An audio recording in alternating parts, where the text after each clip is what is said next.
lagi bersama dengan kami tim JSS. Jadi hari ini kita akan belajar tentang membaca Alkitab. Nah, di sini saya tidak sendiri teman-teman, tapi saya bersama dengan teman saya. Siapakah dia? Ayo, saya persilakan masuk. Oke, saya duduk ya. Duduk dong, masa berdiri? Oke, mungkin bisa memperkenalkan diri dulu atau say halo sama teman-teman yang di rumah. Hai buat teman-teman yang di rumah. Belum Oke. diperkenalkan tadi ya? Ya, belum dong. Harus perkenalkan diri sendiri. Oke, teman-teman. Jadi, pada saat ini kita akan belajar tentang membaca Alkitab. Nah, banyak orang yang mempertanyakan bahwa membaca Alkitab itu sangat membosankan dan bahasanya kaku. Nah, saya mau bertanya kepada Kak Sam, apakah benar Kak, saat membaca Alkitab itu bosan dan bahasanya benar-benar kaku? Bagaimana menurut Anda? Kalau dibilang membosankan sih mungkin ya membosankan bagi pemula. Tapi ada caranya supaya tidak membosan. Kita mungkin bisa baca terjemahan lain. Kalau dibilang kan bahasa kita sehari-hari ini kan, maksudnya bahasa terjemahan baru dari Alkitab ini kan Ya. menggunakan bahasa yang sifatnya itu lebih Lebih apa itu? resmi. Jadi dia tidak menggunakan bahasa sehari-hari. Tapi ada terjemahan lain bahasa sehari-hari yang bisa kita baca untuk mereka yang mungkin bilang katanya itu bosan kan. Nah, gitu sih. Jadi begitu.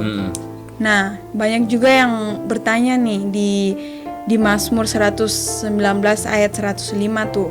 Kan di situ dikatakan, firman-Mu itu pelita bagi kakiku dan terang bagi jalanku. Banyak yang bingung, ayat ini bagaimana? Nah, bagaimana tuh Pak? Kak?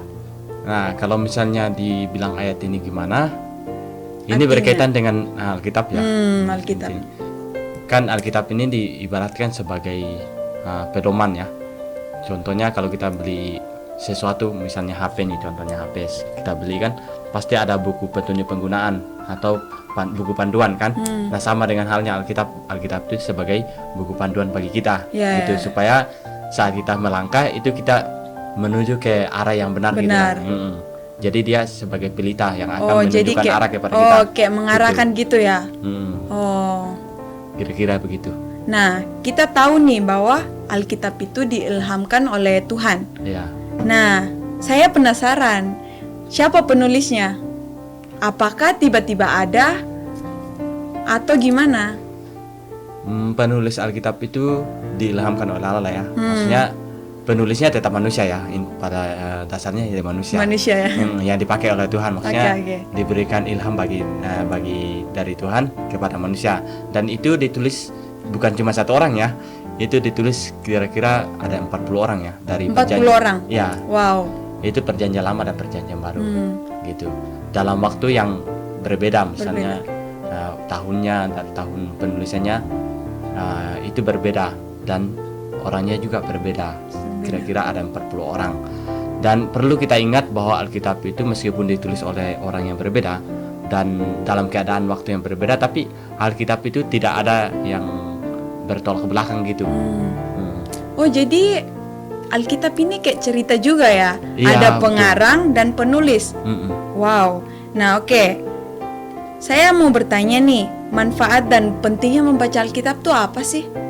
Manfaat dan pentingnya Alkitab ini kan kita ibaratkan jadikan pedoman ya. Pedoman dalam hidup kita. Buku petunjuk ya, buku panduan. Nah, manfaatnya itu pertama kalau kita baca di dalam 2 Timotius 3 ayat 16, di situ kan dikatakan, coba dibaca di ayatnya kayak mana. Ayo teman-teman di rumah dibuka, bisa kali dibuka. Kita cari ayatnya. Dicari dulu Kak. Nah, 2 Timotius 3 ayat 16 dikatakan begini, segala tulisan yang diilhamkan Allah memang bermanfaat untuk mengajar, untuk menyatakan kesalahan, untuk memperbaiki kelakuan, dan untuk mendidik orang dalam kebenaran. Jadi tujuannya yang pertama itu sifatnya firman itu mengajar kita. Terus kedua itu menyatakan kesalahan kita. Jadi kalau kita misalnya berbuat sesuatu kan, kita kan tidak tahu nih apakah ini benar atau salah. Nah, melalui kita baca Alkitab itu kita bisa tahu ini salah, ini benar. Jadi itu. Yang kedua itu, yang ketiga, memperbaiki kelakuan kita. Kelakuan kita mungkin selama ini kita nggak tahu nih. Nggak sadar ya. Nggak sadar kalau kelakuan kita ini salah. Rupanya Jadi salah. melalui buku panduan itu dari Alkitab itu kita bisa tahu ini salah. Terus mendidik kita nih. Mungkin kita selama ini melakukan hal-hal yang ya tidak berkenan di hadapan Tuhan, misalnya membuang-buang waktu kita kan dengan hal-hal yang tidak berguna kan. Dengan Alkitab bisa mendidik kita gitu untuk menggunakan waktu dengan baik. Mungkin kira-kira begitu. Oh, oke. Berarti Alkitab ini sangat banyak manfaatnya ya. Iya. Dan saya juga pernah baca nih di Alkitab rupanya ada ilmu selain kedokteran juga ada loh. Politik juga ada ya. Iya, betul. Bahkan kayak peternakan. Contohnya si siapa itu ya? Yang peternakan tuh. Bisa dibilang Daud, dan mungkin banyak ya. Rata-rata kalau di Alkitab kan membahas tentang peternakan, apalagi di bangsa Israel kan kebanyakan ya dia berternak gitu. Jadi istilahnya Alkitab ini bukan sebagai hanya buku biasa. Dia ini firman Tuhan, di dalamnya itu berisi tentang banyak hal ya. Banyak hal, salah satunya tadi dikatakan ada ilmu-ilmu yang lain dalam tentang kedokteran, tentang ekonomi pun ada di sana kan. Jadi istilahnya buku ini, Alkitab ini boleh dikatakan induk. Wah, induk. Induk dari segala buku. Ya. Oke, jadi sangat penting ya bagi kita untuk membaca Alkitab ini. Ya, betul. Selain dia mengajar, banyak ilmu yang kita dapat dari Alkitab ini ya. Nah, pertanyaan terakhir nih Kak. Ada yang bertanya nih, kan di Alkitab itu kan ada Perjanjian Lama dan Perjanjian Baru. Nah, di pertengahan itu kan ada kertas putih tuh. Nah, dia bertanya, ini kertas putih gunanya apa? Atau apakah sengaja atau memang ada tujuannya nih? Oh, itu kalau misalnya itu disebut dengan istilah masa Tuhan berdiam, artinya masa Tuhan tidak berfirman gitu kepada manusia. Maksudnya melalui penglihatan, ilham, itu tidak ada Tuhan berfirman selama masa itu, kira-kira 400 tahun ya. 400 tahun, wah cukup lama ya Kak. Oh ya, berarti teman-teman kita harus tahu nih di kertas putih itu adalah masa di mana Tuhan berdiam selama 400 tahun. Kita bisa bayangkan 400 tahun itu sangat lama loh. Nah, sekarang Alkitab sudah ada di depan mata kita. Apakah kita tidak ingin membacanya? Dulu ya, waktu zaman Perjanjian Lama, orang-orang yang tertentu yang hanya bisa membaca Alkitab. Nah, sekarang nih sudah depan mata kita nih. Ayo, saya undang teman-teman kita yang ada di rumah. Mari kita baca Alkitab, biar kita selain dapat dididik, kita juga dapat ilmu. Dan di cerita Alkitab itu banyak kejadian-kejadian yang lucu loh.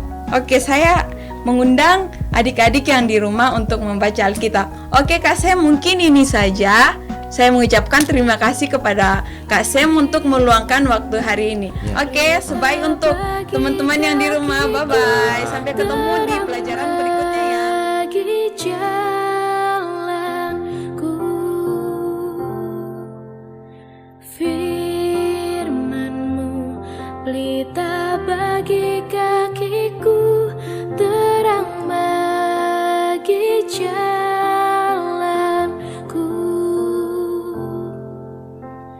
Waktu ku bimbang dan hilang jalanku, tetaplah Kau di sisiku. Dan takkan ku takut asal Kau di dekatku, besertaku selamanya. Oh, firman-Mu pelita bagi kakiku, terang bagi jalanku.